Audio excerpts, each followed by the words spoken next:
Olá, meu nome é Andrei Pedro, eu sou professor de filosofia, também sou psicólogo e quero trazer uma reflexão um pouco dura, né? Porque o Brasil caiu fora da Copa e a nossa reflexão hoje vai ser sobre isso. Ontem eu continuei assistindo ali após o jogo, eu gosto de assistir jogo, eu continuei assistindo e o que eu vi ali, os comentaristas, eles queriam muito uma explicação do que tinha acontecido. Então nós vamos fazer essa reflexão hoje. Por que aconteceu? Por que perdeu? Ou melhor, já que eu não sou técnico, já que eu não escalei o time, por que buscamos essa explicação? Vamos lá então. A gente tem que falar de luto e eliminação da Copa do Mundo. Mas já vou te avisando, se inscreve no canal, deixa o seu like, se inscreve aqui, compartilha esse conteúdo aqui para que mais pessoas possam ver. A seleção foi eliminada da Copa e nas próximas horas, nos próximos dias, você vai ver a mesma frase se repetindo em todo lugar. Mas por quê? O que aconteceu? Se tivesse feito diferente, isso não é só futebol, isso é luto. E antes que você ache exagero, eu quero te mostrar uma coisa. O cérebro humano reage do mesmo jeito diante de qualquer perda significativa, seja a eliminação do time, o fim de um relacionamento ou a morte de alguém que você ama. Nos três casos, a primeira coisa que a mente faz é a mesma: buscar uma explicação, uma causa, um culpado. Hoje eu quero te mostrar por que isso acontece, quais são as fases desse processo e como isso interfere direto nas suas decisões, inclusive nas mais importantes da sua vida. Por que buscamos explicação? Por que será? Do ponto de vista da neurociência, o cérebro é uma máquina de prever padrões. Ele odeia a incerteza, uma perda repentina, um gol sofrido no fim, um acabou, recebido por mensagem, acabou. Uma notícia de morte quebra o padrão esperado. E quando o padrão quebra, o cérebro entra em alerta. Ele precisa fechar essa história de algum jeito. Porque uma história sem explicação gera mais angústia do que qualquer explicação, mesmo que ruim. É por isso que depois da eliminação, todo mundo vira técnico. Faltou isso, devia ter feito isso, devia ter escalado aquele devia ter batido o pênalti, foi culpa do juiz. Não é sobre tática, é a mente tentando recuperar o controle sobre algo que, na verdade, já não tem mais controle nenhum. É a mente buscando esse padrão, é a mente buscando uma explicação. O mesmo mecanismo acontece no amor. Você já deve ter visto isso de perto. Alguém termina um relacionamento e poucos dias depois, a pessoa que ficou já criou uma teoria. E na maioria das vezes, essa teoria vem com um personagem específico. Só pode ter sido uma terceira pessoa. Foi traição, foi por isso, foi por aquilo. Porque esse é quase sempre o primeiro pensamento.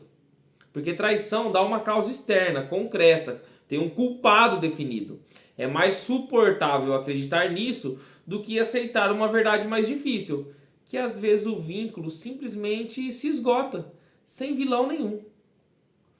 O cérebro prefere uma explicação dolorosa a nenhuma explicação.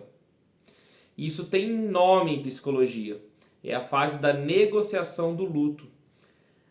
A mente ainda está tentando reescrever uma história para que ela faça sentido. Faz sentido o que eu estou falando até aqui? Se inscreve no vídeo. O mesmo mecanismo acontece na morte. Quando alguém morre, principalmente de forma repentina, a pergunta que mais aparece é: como eu vou seguir em frente? Por que aconteceu? Por que logo agora? Por que essa pessoa? Se tivesse ido ao médico antes, se tivesse feito isso, se tivesse feito aquilo, se eu tivesse ligado naquele dia. Essa busca por explicação parece racional, mas na verdade é emocional.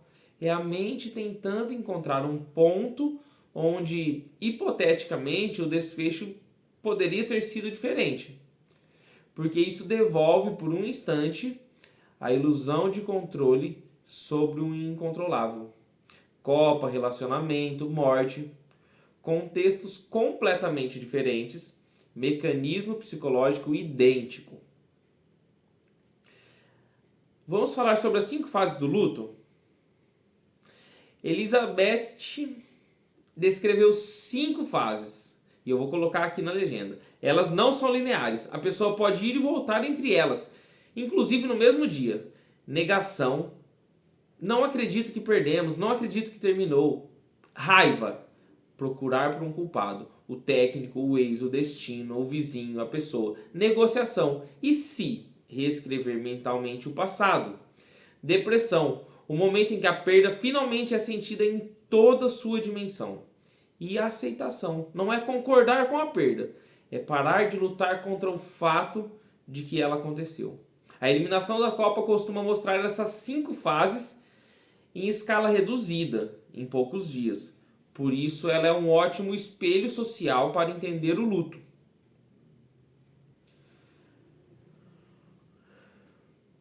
O emocional sequestrando a decisão. Aqui entra a neurociência da decisão. Sob a dor de uma perda, a amígdala, centro de alerta emocional do cérebro, assume o comando e o córtex pré-frontal, responsável pelo raciocínio ponderado, perde espaço. Na prática, decisões tomadas no auge da fase de raiva ou negociação tendem a ser impulsivas.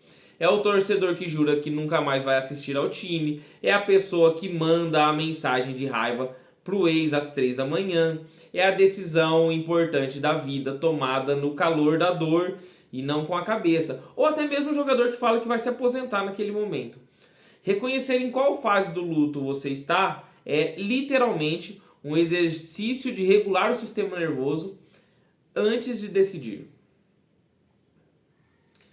E para a gente fechar o nosso papo de hoje, do ponto de vista filosófico, existe uma diferença entre sofrer a perda e sofrer pela falta de explicação para ela. Essa segunda dor, muitas vezes, é a que mais aprisiona a falta de explicação, porque ela é uma busca sem fim. Aceitar não é desistir de entender, é perceber que algumas perdas, no futebol, no amor, na vida, não precisam de uma causa perfeita para serem vividas e superadas. Nem tudo vai ter explicação. Da próxima vez que você ou alguém perto de você estiver perguntando insistentemente por quê? Talvez a pergunta mais útil não seja o que aconteceu, mas em que fase do luto eu estou agora e que decisão eu não devo tomar hoje. Se esse conteúdo faz sentido para você, segue aqui para mais reflexões. Até mais!